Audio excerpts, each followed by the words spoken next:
MDMAയും കഞ്ചാവുമായി യുവാവിനെ ചങ്ങരംകുളം പോലീസ് അതിസാഹസികമായി പിടികൂടി.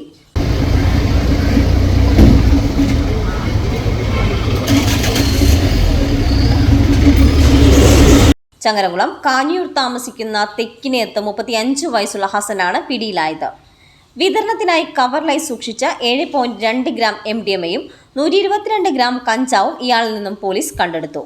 ബുധനാഴ്ച വൈകിട്ട് 5 മണിയോടെയാണ് സംഭവം. രഹസ്യ വിവരത്തെ തുടർന്ന് ഹസനെ പോലീസ് കസ്റ്റഡിയിലെടുത്ത് ജീപ്പിൽ കയറ്റിയെങ്കിലും ചങ്ങരംകുളം ടൗണിലെത്തിയതോടെ പോലീസ് ജീപ്പിൽ നിന്ന് ചാടിയോടി രക്ഷപ്പെടാൻ ശ്രമം നടത്തി. ചങ്ങരംകുളം പോലീസ് ഏറെ ദൂരനേരം പുറകെ ഓടിയാണ് അതിസാഹസികമായി ഇയാളെ പിടികൂടിയത്.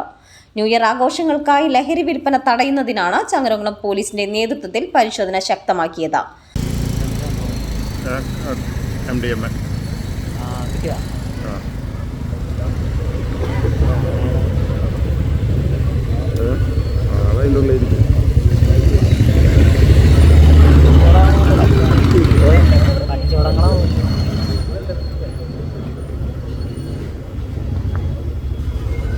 CNTV ചങ്ങരംകുളം.